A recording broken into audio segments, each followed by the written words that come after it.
Good morning. Oh, well, good afternoon. I apologize. Today is a blessed day because I got my sons, Mr. Gregory Smalley. He coming on to talk with Cedric Turner, business talk with Cedric Turner today. Mr. Smalley is a senior loan coordinator with Express Capital Financing, a lender specializing in flip and fixed loans, commercial loans and ground up construction loans, real estate investors, and seasoned first time investors. Mr. Smalley has over 17 long years experience. Boy, that's a long time, good brother. That's a long time. He has over 17 long years of financial and real estate sector. Mr. Smiley's masters in seamless loan origination processes tailored specifically for investors seeking quick and reliable funding solutions. Without further ado, I want to introduce Mr. Gregory Smalley, my sons who pledged with me at Tennessee State University, Alpha Theta chapter, Tennessee State University, Resurrection 37. And I keep saying it, the best line that ever crossed those burning sands of Alpha Theta. Good afternoon, Indeed. Mr. Smalley. Good afternoon, sir. Thank you so much for taking time out of your busy schedule to come on because here's another sector that I know when I started my business, my first Subway shop, I got turned down by seven banks until I landed a program. I had to do a three-way program, right? I had to do a bank in conjunction with the Honorable, my guy, the Honorable Dr. Mayor Harrington. He had a city revolving loan program and the great late Miss Sarah Lewis with Free the Children Corp. Without that, I couldn't get financed. I Right, mean, I struggled to get financing. And today it's still challenging to get financing. So right. I want you to explain. Let's go over here to some things that I want you to kind of explain. First of all, about what you do, the explanation about the fix and flip market, the difference between like got different kind of loan programs, conventional loans versus what you do. So, Mr. Smalley, without further ado, can you come on and share with the world everything about financing, please, sir? What's up, Noop? How you doing, Going on, man? dear brother, good seeing you. Good It's seeing so you. good to see you, man. I appreciate you bringing me on your platform. Of course, you've been doing a lot of big things from the beginning of time since I've known you from back in the day, being in Memphis, coming to visit you in Memphis, seeing you like I know I heard you talk to Blaylock about your brothers, with the beeper shop. I remember all that, you know what I'm saying? Your lovely parents, graced me, with all kind of good vibes when I was at your house when I was visiting you in Memphis. And here we are, right? So yeah, it's a pleasure, man. Let me kind of just give you a quick little bio of me and what I've been up to. And, I kind of got started. Let me just kind of take you like around the world, so to speak, to the point where, I got into financing because when I started off managing group homes all over the country, in different states. They would have me go in, to manage the homes. And our fraternity brother, Robert Nichols, AKA Scat Man, who owned a mortgage company down in Maryland. At the time, I was living in Ohio, and me and him would just kind of go back and forth. I was seeing a lot of his success, and I became interested in financing, just by watching him, just kind of, seeing the things that he was doing. Him and his family, him and his wife had a mortgage company down in Bowie, Maryland. And at the time, I was in Ohio, I was somewhat burnt out in the field that I was in. So I just kind of continuously talked to him. And at some point, he convinced me to, come to Maryland. So, we kind of packed up at that time. We went to Maryland. We was doing some things with him over at the mortgage company. And finally, just, up under his tutelage, I just learned the business, fell in love with the business. and just knew at that point that, this is what I want to do for the rest of my life. You know what I'm saying? I want to be in financing. I want to be able to help people, especially our people who, we don't, really get the knowledge and the information that we need in order to be in the finance space, right? So just kind of being up under his tutelage, and then an opportunity opened up at the bank. So I started working at the bank. Then I became just kind of rose up through the ranks, became one of the only black branch managers down in Maryland where I was located at. And that was probably around 2006, 2007. And then, of course, we all know what happened in 2008. The economy just went crazy. Banks started shutting down. And I never forget, I was, back then it was a big thing if you had your own parking space, so I just drove into work. When I was driving into work, I seen semi-trailer trucks lined up, next to my building. I'm just thinking, oh, somebody must be moving in, right? I looked up, walked up to my door, and, they were removing file cabinets, taking computers out, and that was pretty much the end of the bank career because, at that time, money froze up, banks were closing doors left and right. And the particular bank I was working with was Flagstar Bank. They closed all the branches in our local area. So at that point, got a severance package and was like, good luck. We wish you well.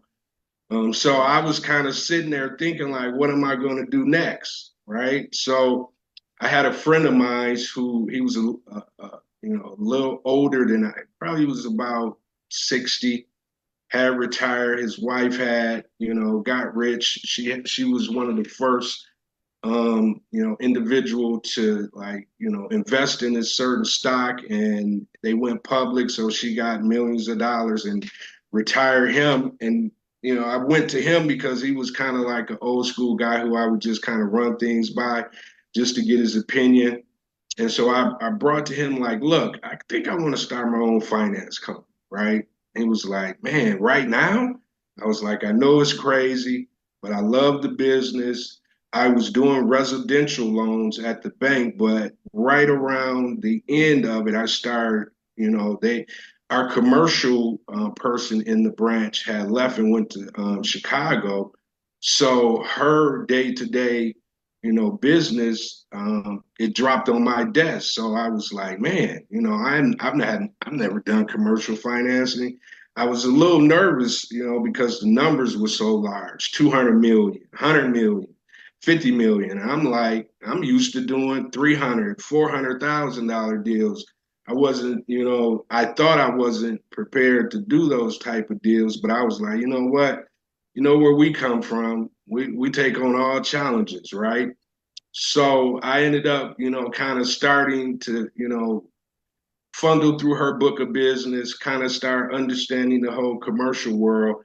And that's really when I fell in love with the business. So, fast forward, the market's going crazy, banks closing left and right. I decided to start a company in the midst of all of that, right? So for about 2 to 3 years, I always like to say I kind of got a master's degree in just, commercial financing because at the time nobody was doing any financing, right? It was just, it was just dried up. But we were able to learn the business on a day-to-day basis, just going through trials and tribulations of, trying to get deals done.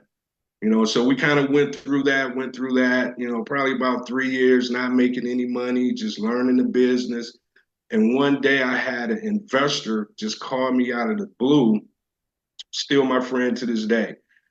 Still do business with him to this day. He came to me, took a chance on me, was like, look, I got probably about $4 million in my, real estate portfolio. I need to refinance it all.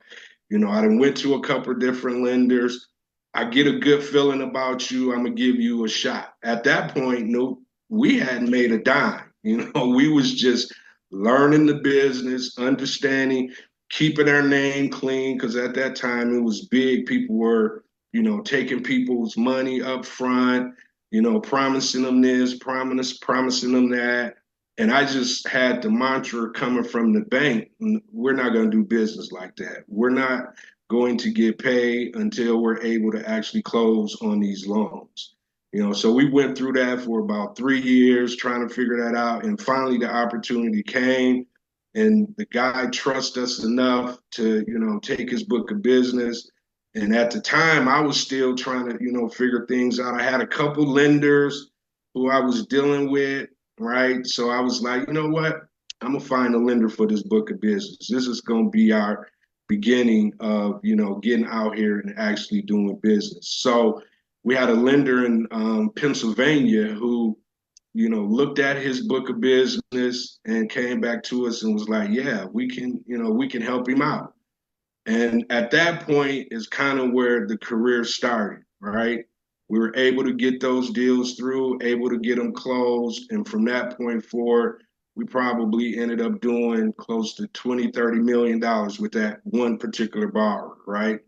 But the process along allowed us to really understand because up until that point, we didn't know if we could actually do it. We didn't even know if this business model was going to work. We was like, man, go ahead, Nuke.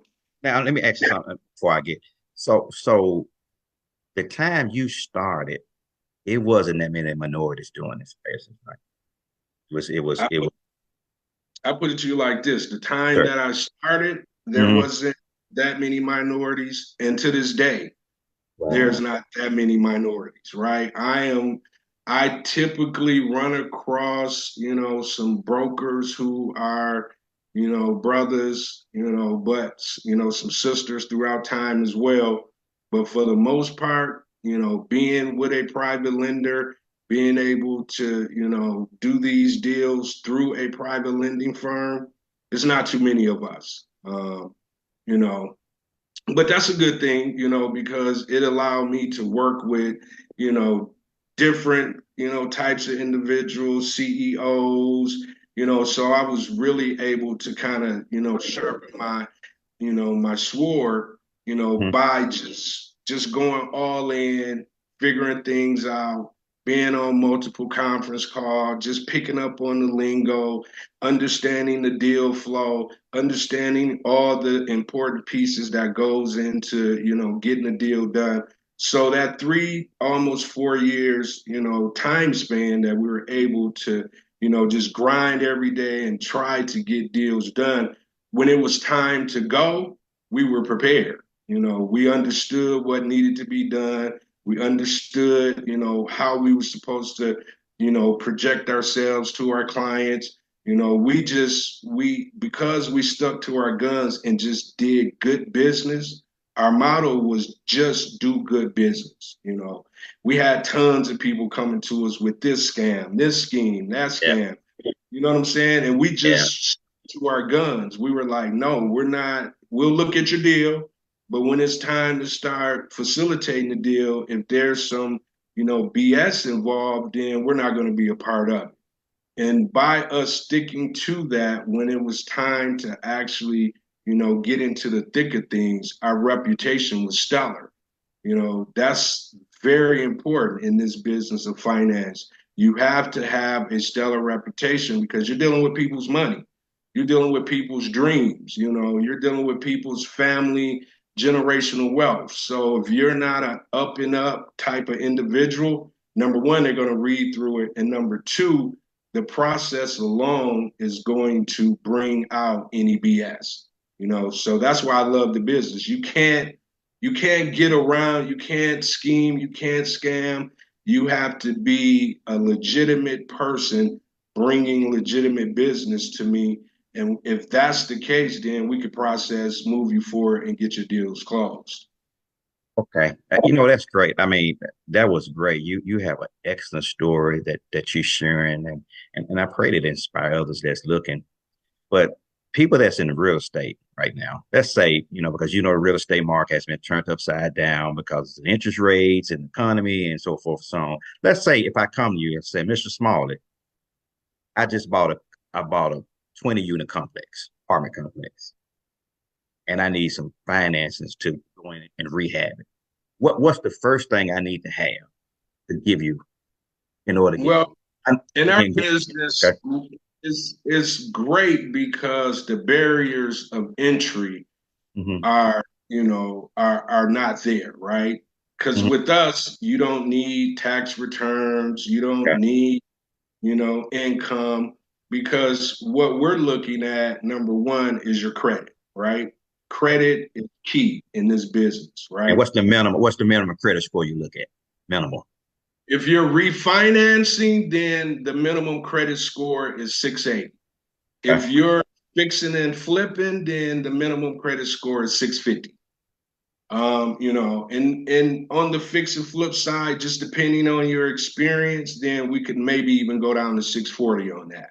Okay. So if you came to me with a 20 unit, the first thing we would do, we would just talk about the 20 unit, right?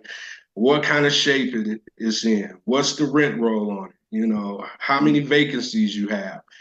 So I like to, it's almost like I do consultation, with my clients.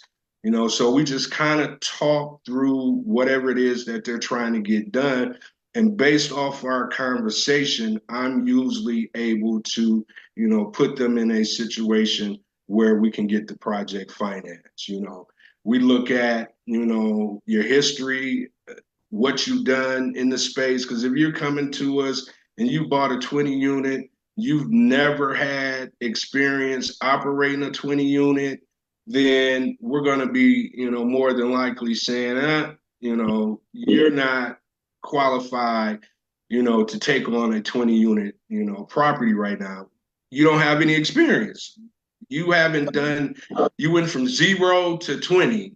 And, as a lender, we're looking at, a safe bet. We want to make sure that the individual is going to qualify based off of their experience, based off of the property, where it's at, what's the historical, numbers on it. So there's some things that we have to dive into before we say, yes, Cedric, we can help you out. You're looking to rehab it based off of your rehab, your scope of work. It makes sense.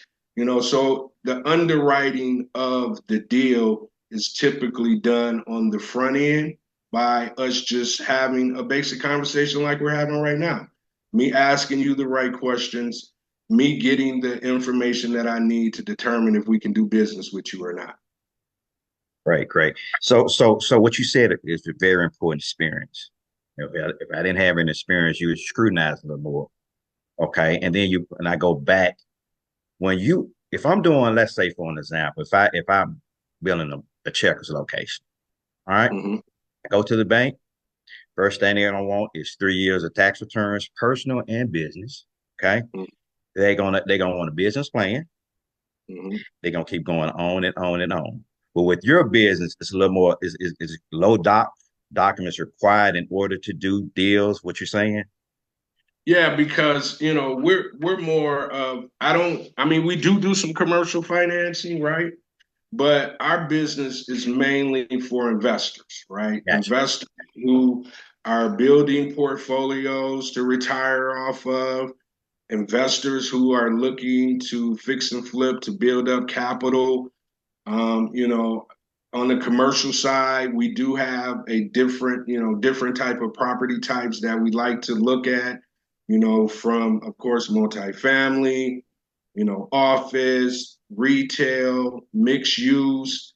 Those are typically the type of, products that we offer to investors in the commercial space. But the bread and butter is the 1 to 4 unit fix and flips, the 5 to 10 unit multifamily. That's pretty much the bread and butter. Most of our investors that come to us, that's the space that they're playing in. They're looking at, and here lately, ground up construction as well, buying lots, building them from the ground up. That's pretty much the typical deal that I'm seeing now on a day-to-day basis. You know, 300,000, 400,000. They're just buying up lots, coming to us, and we're providing the ground up construction, 85% up to 85% of costs.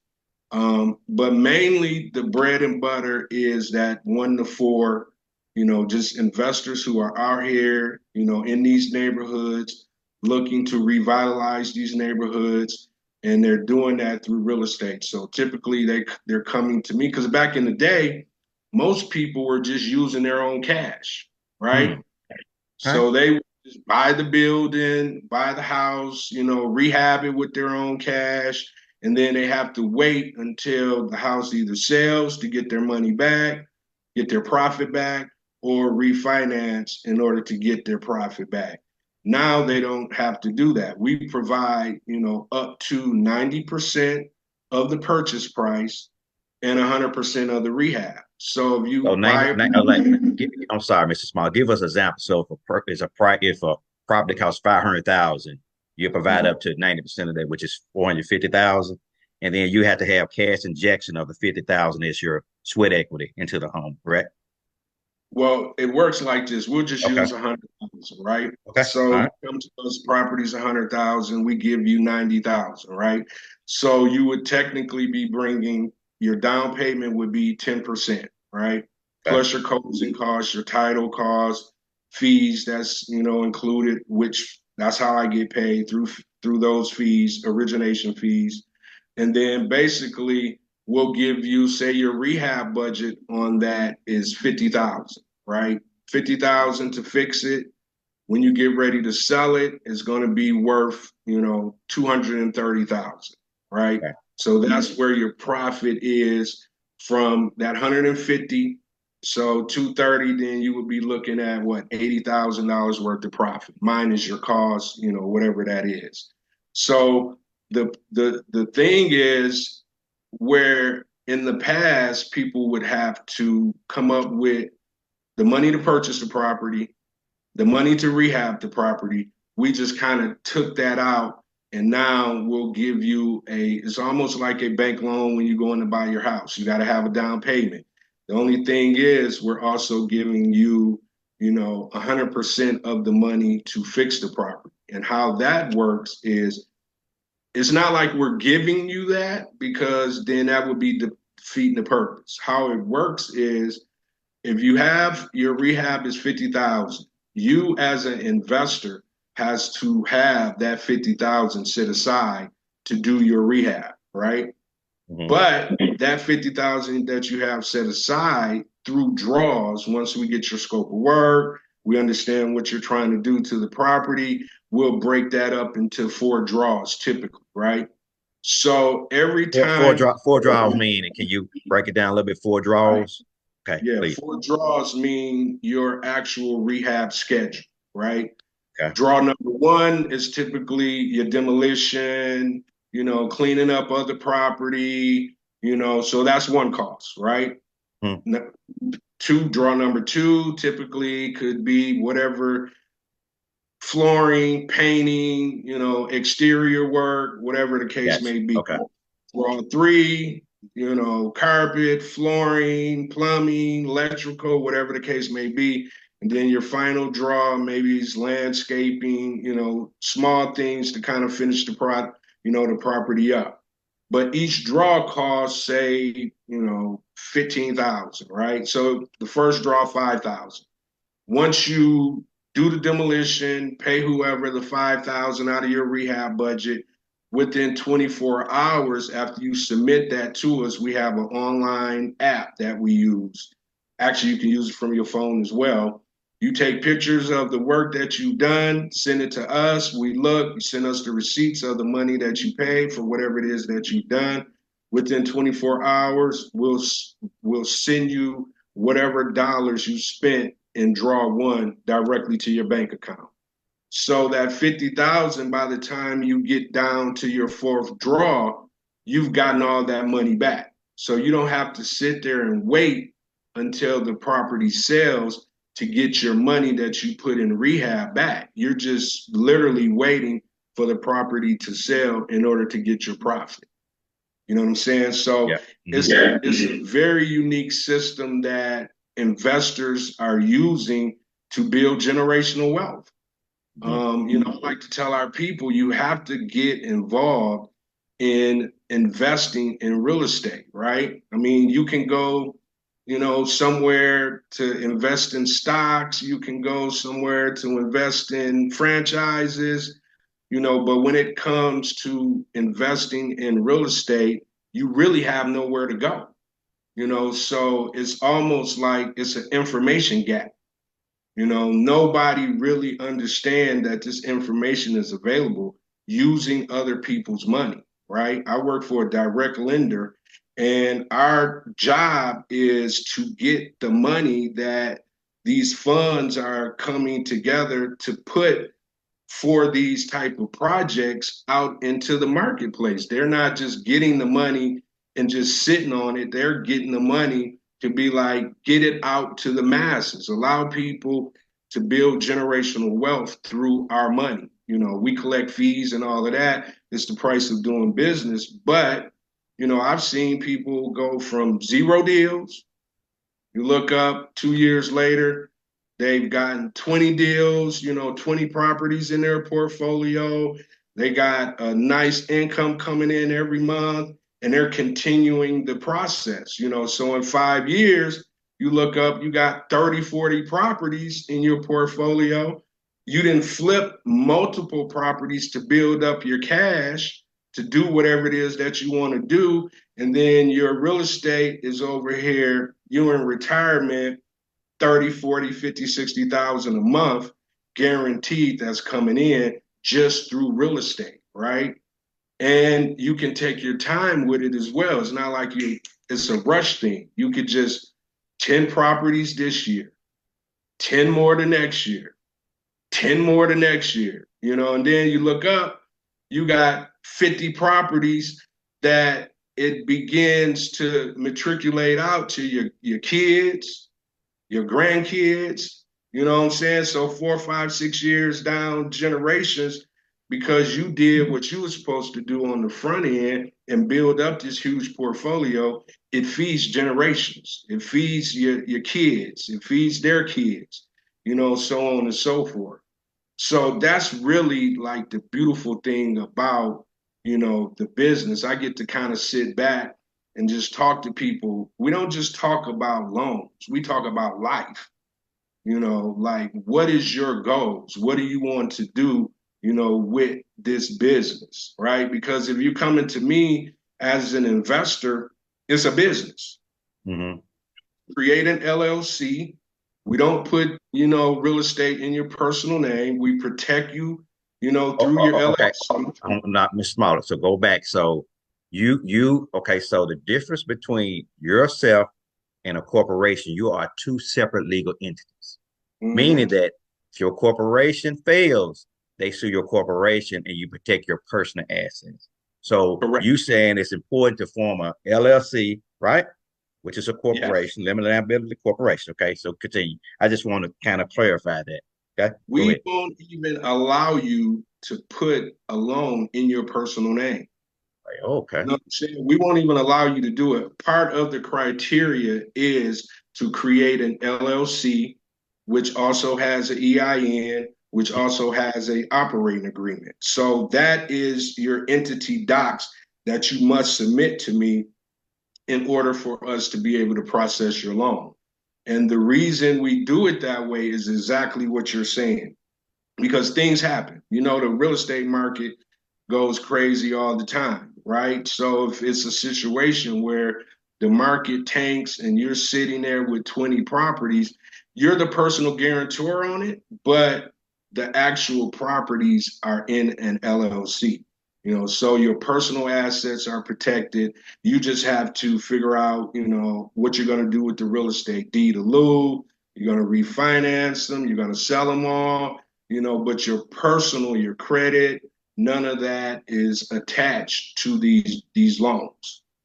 Let me add something to you, and I don't know if people knew this, but in Tennessee, and I know Tennessee for a fact, if you personally guarantee a loan, listen to me clearly.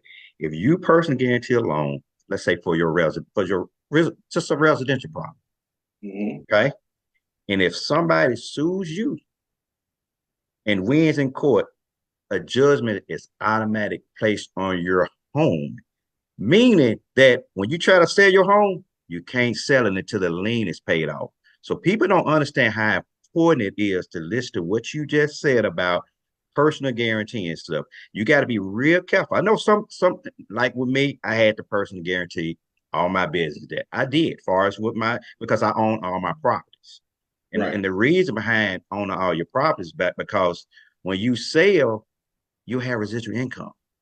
right, You know, I can sell the business, but guess what? I still own control of the property. So that's right, residual income that's in your portfolio. So that's the key. See, people don't understand that McDonald's and Chick-fil-A, they're in the real estate business. They are right, in the real estate business. Okay. right, That's where your wealth is generated through that. Okay. So right, that's important to let everybody know about when you got to think about when you're doing things, when you're guaranteeing these loans, because it can automatically attach to your personal when you're doing right. things. So that's important. I didn't know that, Mr. Smalley. I didn't know that, and that's very important. And I just kind of want you to I want to kind of jump into like different loans that you provide, like a bridge. I want you to kind of explain between the bridge loans, permanent loans, and hard money loans. Okay. So basically, the bridge loans are loans, say, typically your fix and flip loans are going to be bridge loans because the bridge loan is really kind of what it says, bridge. It allows you to take care of whatever you need to take care of. Hold on. Okay. Whatever you need to take care of until you can actually transition that loan into a permanent loan. Right. So, for an example, on a fix and flip loan, you come to me, we'll give because all fix and flip loans are 12-month loans. They're A short term short term. loans. Okay. Right. And they're short term loans for a reason. The reason is if we're going to give you this loan, then we're not going to give you a 2 year time frame in order for you to take care of your business, right? So it's a 12-month loan. The average person probably finishes a rehab within 3 to 6 months, right? So during that period of time, it's usually an interest only loan for 12 months. So you can get in, do what you're supposed to do, and get out. It's a higher interest rate loan, but it's interest only, right? So it's really not the same as a permanent loan interest rate. So the objective is for you to get in and get out and move on to the next deal, right? So the bridge loan is a bridge to the next loan, permanent loan in this case.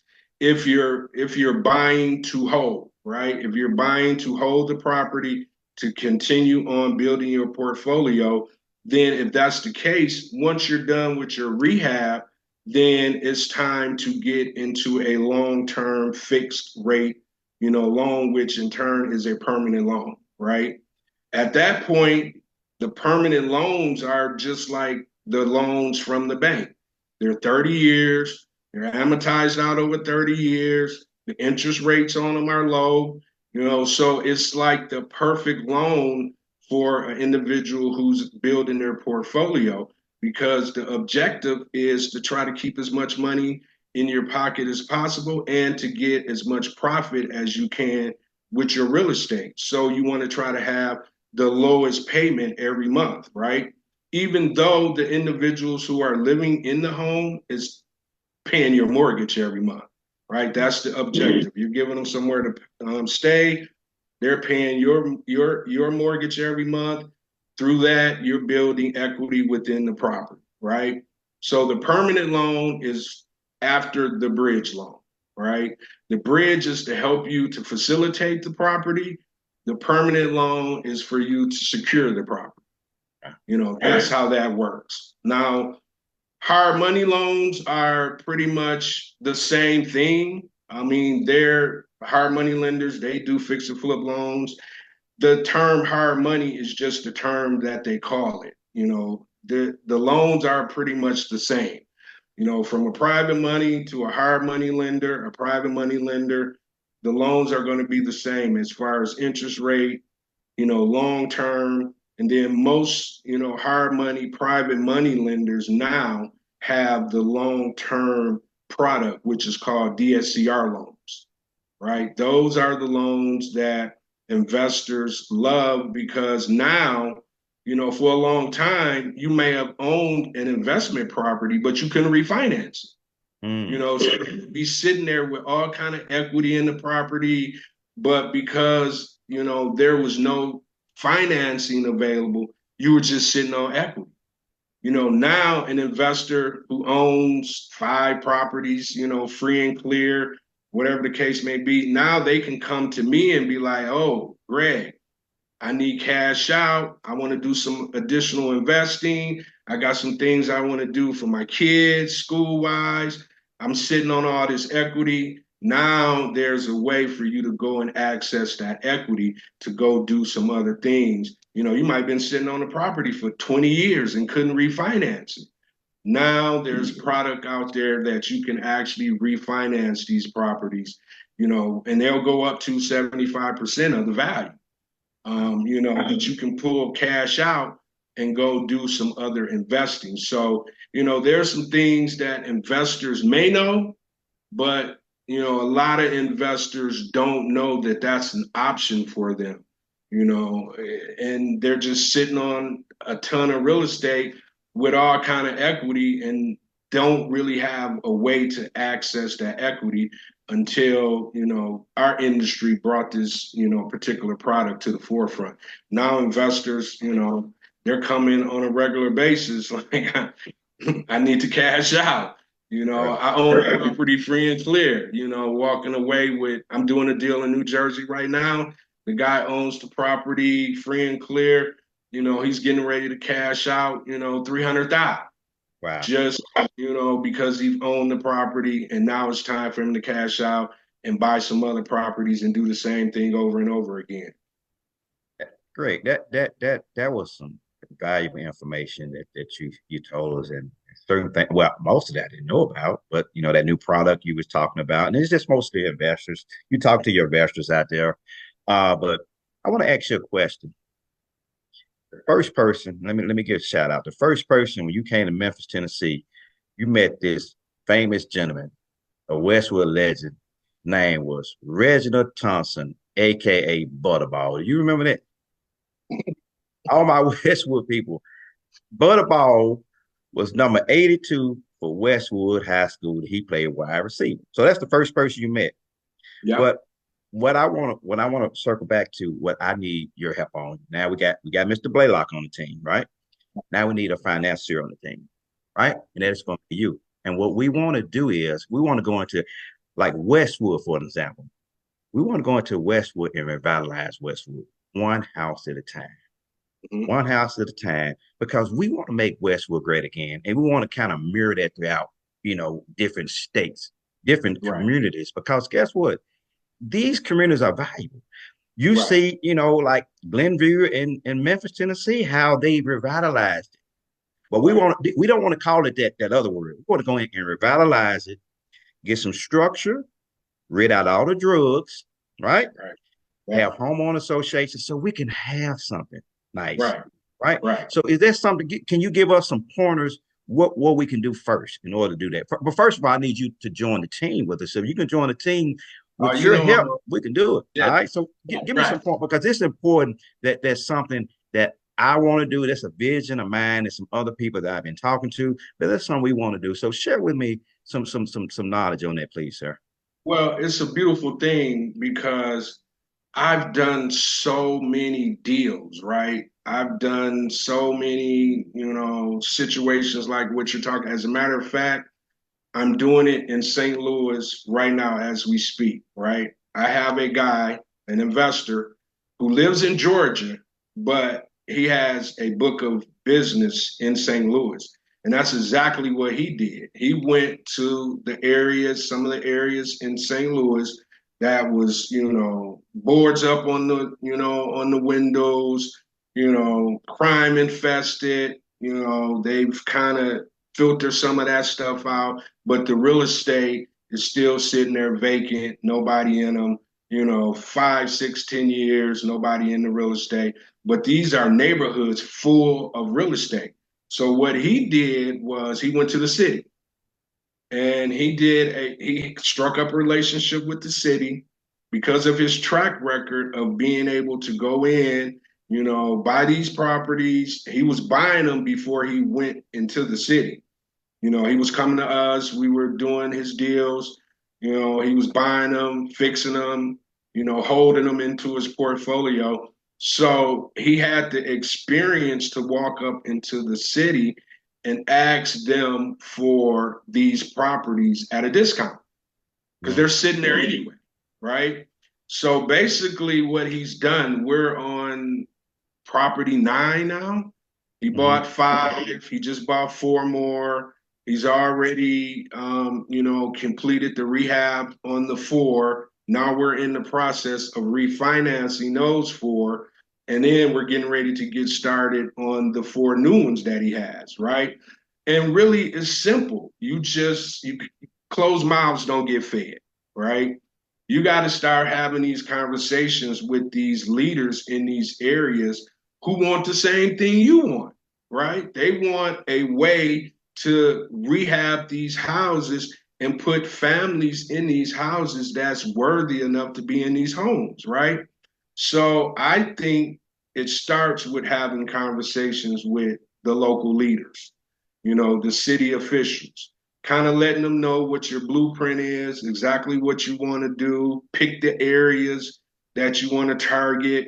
And then the easy part is the financing part. That's the easy part. The hard part is being able to find the actual properties where title is clear. You got to pay attention to all of that, making sure you're not buying properties with a line of a title chain that you got to filter through or pay off in order to get the properties. So you have a criteria of what you're looking for up front, right? Mhm. And then you just do it exactly what you're talking about, one property at a time. You put together your team. A team must consist of your realtor, must consist of contractors who know what they're doing, who's fair and honest, because half the battle is your contractors. You I'm a know, licensed GC, Mr. Smalley. I got to tell you that. your licensed All, GC. all, all my locations I built. I built Oh, them. well, Hey, there I'm it bad is. with these hands. Listen, I'm bad Right, with these hands and this mind, because it's right, about achievement. So I'm a licensed GC, so we can get that right. done. Yeah. Okay. Yeah. So once you put your team together, it's pretty much an easy task after that. It's it's financing for days. This money is Got not about to run out. You know what got I'm saying? It's way more money than probably, individuals trying to get the money right now. you. Hmm. So once you put together your team, put together your plan, Nuke, it's really about just execute, right? You're not talking about a whole lot of money because typically these properties are probably worth, you probably can get them for what, 10, 15, 20,000. Hmm. My guys are putting probably about 80, $90,000 worth of work into them Hmm. and being able to still sell them for like 250, 260. That's kind of I would say the numbers, if you're going to, start picking off these neighborhoods, that's kind of like where you want to be because most of these neighborhoods, the real estate, it's almost like you're going to create a market, a new market in these neighborhoods. You come in and you put enough money in it where the properties are worth, whatever they're going to be worth when you get done, then you creating comps. You're creating comps in that neighborhood. You do it again. You do it again, and you kind of keep the comps, your price points the same. It could be different things that you're doing to the properties, of course, but you kind of keep your price points the same. And you just once you do it once, then how many ever times you do it in that particular neighborhood, you pick it up, you go to the next neighborhood, you go to the next city, you go to the next, whatever. You know what I'm saying? So it's Yeah. really not. I've watched it in real time because when the guy came to me, he was like, "I want to buy 50 properties in St. Louis." I'm like, "Okay, you know, when you want to get started?" right? So he had to go do his due diligence, like I was saying, meeting with city officials, sitting down. First of all, they had to understand that he knew what he was doing because they're not going to just start giving up properties for someone who's not going to actually complete the mission. The mission is to revitalize these neighborhoods, put families in these homes, not just families that's not going to be able to, afford the rent or pay the rent, individuals who want a good, life for their, kids and family. But you know, you said an important thing. What I'm saying, Mr. Smalley, you might, I don't know if you can concur with this, but what I'm saying in these communities, we get these families into these homes and they can only afford to pay the mortgage. So what happened to the maintenance they got to keep on? They can't because they can't afford it. So we got to find a way so they can afford it. We got to give them jobs. We got to get, if we go into Westwood, we got to get the grocery store back because that's what only way you can get people to move back into the neighborhood. We gotta get restaurants back in Westwood. We gotta get the grocery store. We gotta fix our infrastructure.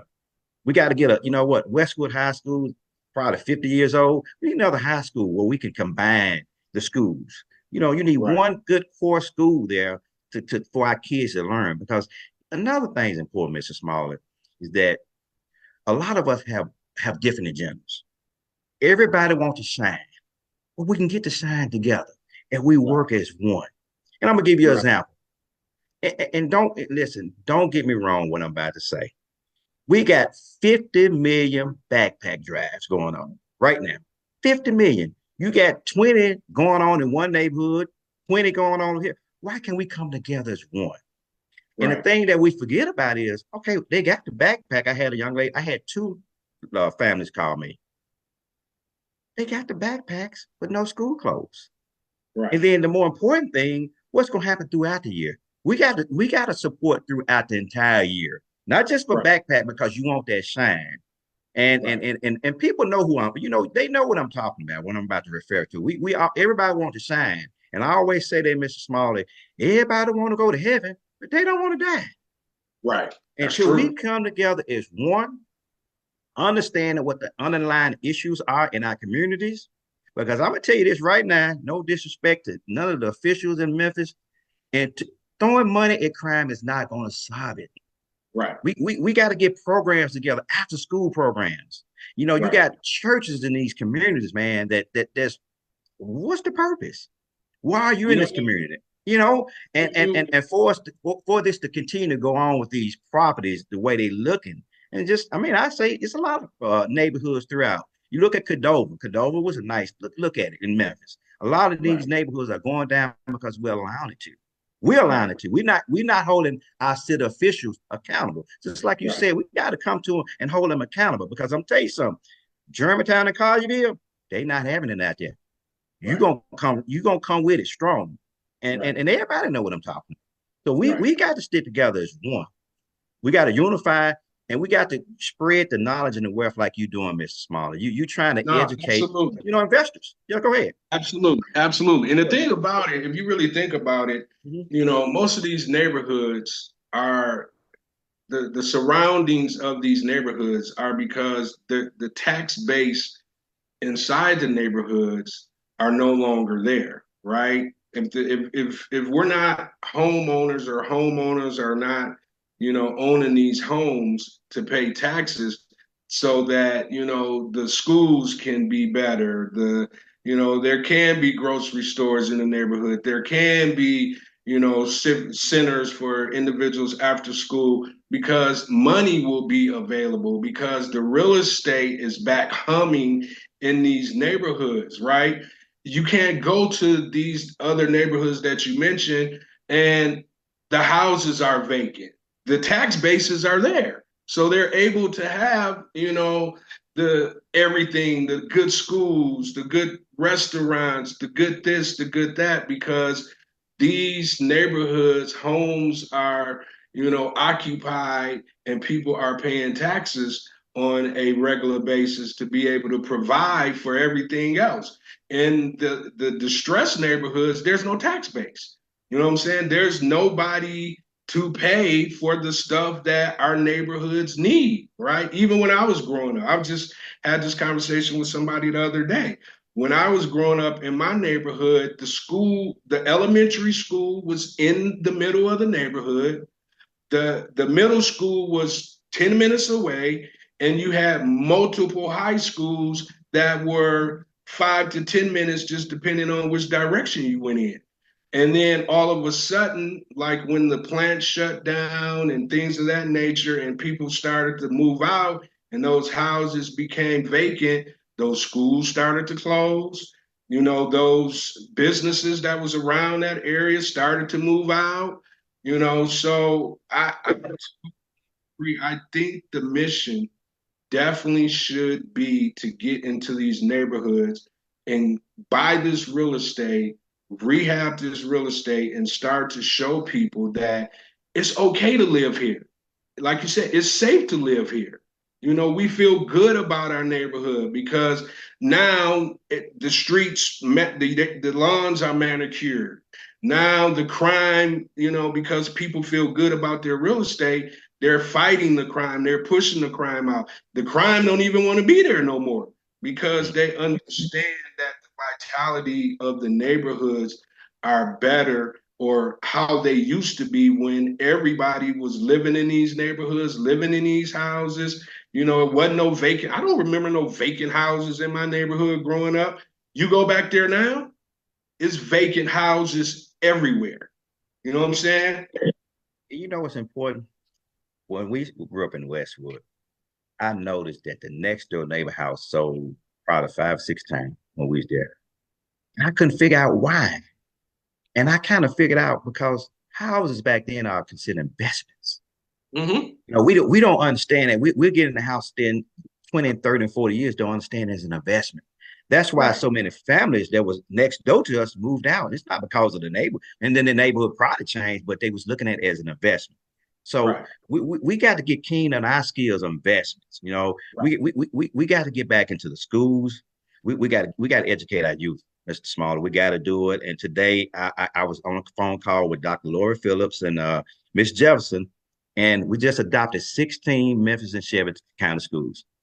So Dr. Right. Pointer, we got you.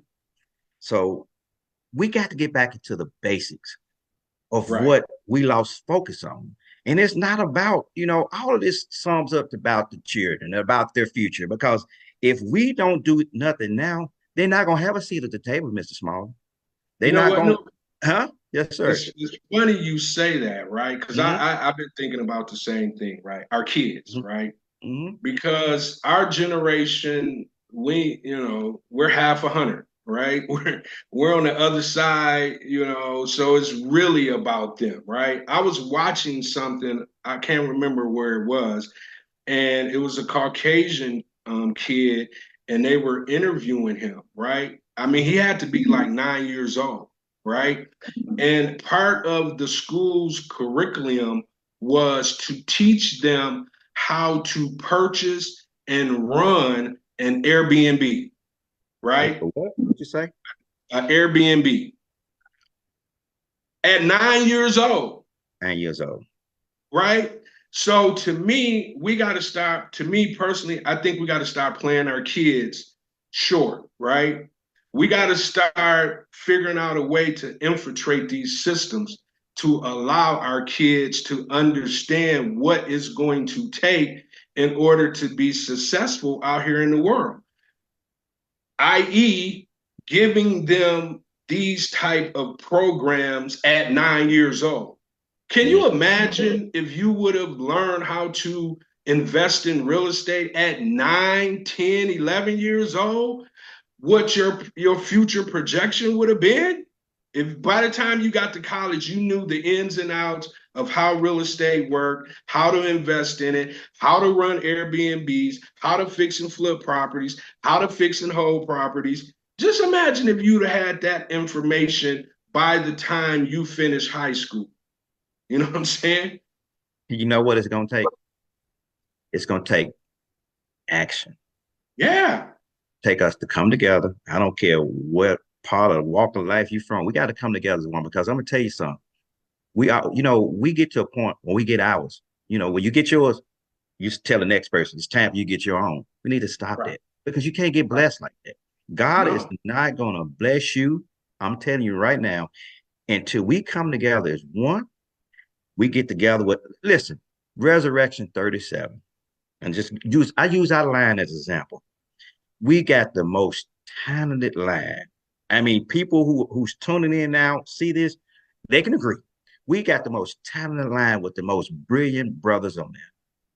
If we came together, whew, what you think would happen? And you know what? Not only that, Noob, just with people that we know in our circles, what matter what walk of life, of fraternity, sorority, but we just, I mean, for every reason, we just won't do it. But I'll tell you something. I got your commitment. I got Mr. Yes. Blakelock's commitment. We're gonna do it. Yes. We're gonna talk the talk and we're gonna walk the walk. And we're gonna start at it. And we're gonna formulate something where we can continue to give back. Because when you give back, it cleanses your soul. Yes. Giving back cleanses your soul. It makes Right. me feel, you know what? It makes me feel so happy when I see a smile on a child's face.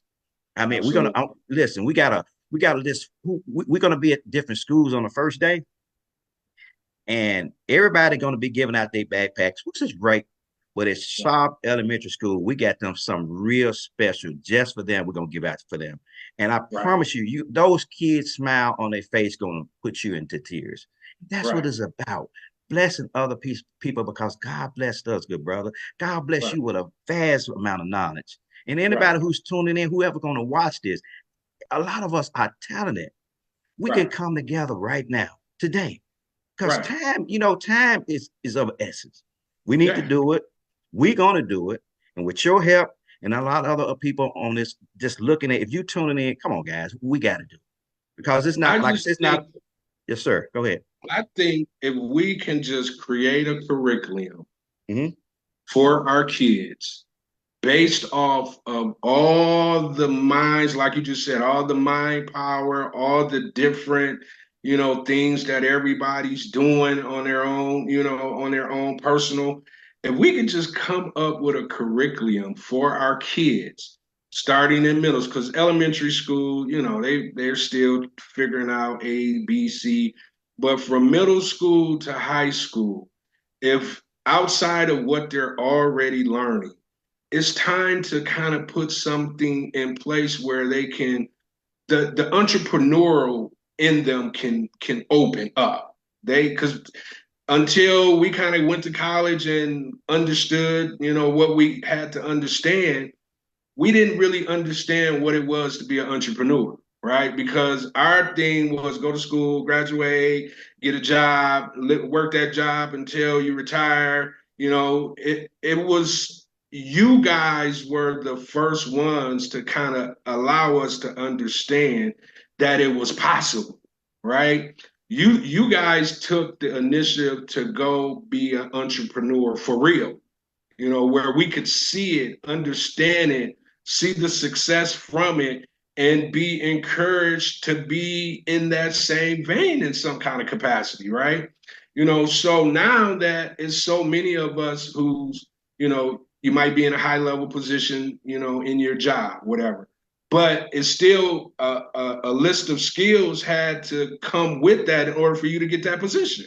You know what I'm saying? So I just think if we sit down and come up with a ironclad curriculum that's transferable, right, that we can take from one school to the next, and I think at that point the fruit of our labor will start to, manifest. If these kids are in here learning about something other than the latest, rap song, you know, trying to emulate, the latest athlete. There's other ways to be successful than playing sports and doing things in the rap community, right? Look at you, look at me, look at probably we got 30, what, 34 brothers, 35 brothers, 34 brothers right now. You could bring each one of them on this platform and they're going to be able to speak life into somebody about their successes because I'm gonna be honest with you, out of 34, I don't know anybody on our line who's not successful. I mean, in their own right, right? So that comes with a vast amount of information, a vast amount of wisdom. And like you say, instead of us all continuing to be separate, at some point, we're going to have to come together, right? And then I think that is the one thing that will kind of bring us together, not just us as a line, but us as a community, the future of the youth. It has to be that because if we don't educate them the right way and kind of help them to understand the ways of the world, then they're going to continue to do the same things over and over again. Man, that's so powerful. That was powerful. We this brother named he did what you call Youth for Westwood down there. My guy, Mr. Sanders, and man, I just had a brain fog. But anyway, Youth for Westwood, Joe did a fabulous job. 8 weeks camp. Come and fed those kids for 4 to 5 days per week. And kids, they go to school to learn, but they also go to school. They don't have any food to eat at home. So who's gonna feed these kids? Who's gonna be a inspiration in their lives? This Right, camp lasted 8 weeks, and it was something that really opened my eyes up to a lot of things that's going on in this world, right? To understand that, if we got a swimming pool at a community center we used to swim at, there's no reason why it should have been closed for 7 years. right, So having said all that, until we get back into the basics, just like you said, and come together, we got to empower these kids. We got to yeah, continue to power them. We got to continue to motivate them, and we got to show them because they don't, like you said, they just see rappers and football players and basketball. They don't see us. They don't right, see us. So that's why we need more brothers like that and sisters to come out to be an inspiration. Come to the school so they can see you. I mean, right, I'm telling you, it would make so much of a difference if right. everybody could just do their part. Because you know what everybody always say, I don't have time. You got time. You got time to make when you want to make time. We know that we Absolutely. know it. So, Mr. Smalley, and to end this, sir, I appreciate your time. Anything else you want to add? But this has been great and eye-opening for me because as an investor, I did little things back in the day with houses and real estate, but what you just shared with us, and I pray that a lot of people that listen to this and tune in learn a lot from you because I did. Not only that, Right, to tie the importance of children into our plan. We always lead them out of that plan. So we need to tie right. them back into our plan, into the equation, sir. But I'm Yeah, telling you because I right mean, now, go ahead. Yes, sir. Go ahead. and I think we're that generation, right? Mm-hmm. Because we were the generation that, our parents didn't have the opportunities that we had, right? So we're almost like that first generation of hope. They looked at us as hope, like we worked our fingers to the bone. It's time for y'all to take it, and eventually y'all pass it on to your kids and, so on and so forth. So we're that first generation. Like my mom's just passed away, right? I didn't know anything about generational wealth, like I knew the word, I understood the word, but I didn't understand the practice until she passed away and was able to, for the first generation, pass, all kinds of stuff down to me, right? So through that process of her passing away and seeing up close how that actually looks and how that actually works, it led me to understand that we're that first generation that can do that and some more, right? We can pass things down, but we can also educate and teach them how to fish, right? Not take them fishing, teach them how to fish so they can fish forever. That's the actual key, being able to teach so they can eat for the rest of their lives, and that's what I just never forget a quote. Crowley, our brother Crowley, Darnell, one day we was in St. Louis and we was just talking and he had said something just in conversation that stuck with me and I could never unglue it. He was like, you cannot be you have to be a master of something. Mm-hmm. You know what I'm saying? You can't Yeah. be a jack of all trades. You have to be a master of something. Hmm. And from that point, and we were still young, it just stuck with me until I figured out what I was going to master. Right. And once I said, okay, this is what I'm going to master, I went all in, just like you. Once you figured out franchising is something that I'm going to master, you went all in. Hmm. So we got to do a lot more of that, mastering something Yep. and really mastering it so you can, provide for you and your family for the rest of your life. And that's the lessons and the wisdoms we have to be passing down to these kids, right? We can't be the day. I mean, our kids are spoiled. They're part of this, platform. Instagram, YouTube. That's their world. That wasn't our world. We didn't even have computers back in the day, for the most part. You know what I'm saying? So now it's a fast moving world. Our kids are a part of that world, but the fundamental things, the tackling and the blocking, still apply. It still applies. You have to teach them in order for them to be successful. And if we're going to be those ones to, at least begin that process and then that process spread like wildfires, we need to get on our jobs immediately because these kids, they're still moving along the system. You know what I'm saying? Miss Small, I appreciate that so much, and I'm on to close and just thank everybody for tuning in to Absolutely. Business Talk with Cedric Turner. And God orders our steps. He Right. orders each and every one of our steps. When He orders your step, please follow it. Please follow it, because I'm gonna tell you, God speaks to a lot of us to get to you. Right. Um, on Friday, I'm going to Delta Technical College. They do a lot, which I didn't know. They do a lot for high school. They give scholarships, so I'm going there because he is actually donate. The president of the college is donate to the Dennis Price Jr. Foundation backpack drive. So I'll be there Friday doing a live there with him. So that's going to be great. Then Saturday we'll be at Westwood High School because it's this is a backpack drive. So Right. guys, we thank you, Mr. Smaller. Thank you for tuning in, and guys, thank you so much for tuning in with us today. And Mr. One Smaller, last I'll be in thing. touch with you. It's a Yeah, pleasure, man, one last talking to thing. you. One last thing before Yes, I sir. Go go. ahead. Yes, sir. And if anybody, I mean, because we kind of ran through stuff Yeah, and, yeah. but if anybody needs assistance with financing, anybody who just needs questions answered, who may not know, who's interested in getting into investing in real estate, I don't know if you could provide them I my will. I information. will. Okay. I put it out there so they can have your information. But Mr. Smaller, go Yeah. ahead. Express Capital Finance and give your office. I put it out there so they can have it. But go ahead and tell them. Okay. And we don't even have to do business, right? If you just need to call me and be like, look, Greg, I ran across this. I don't really know what to do. Can you kind of give me some insight? I do that all the time.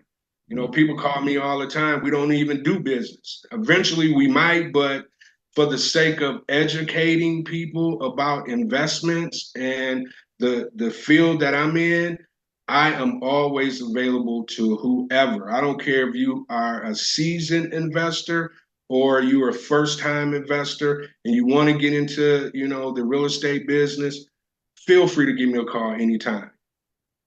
So, Mr. Smaller, so it's G Smalley, GSMALLEY at expresscapital.com. That's your email address, right? expresscapitalfinancing.com. So Okay. G Smalley at expresscapitalfinancing.com. Office number 810-333-1454, 810-333-1454. And Right.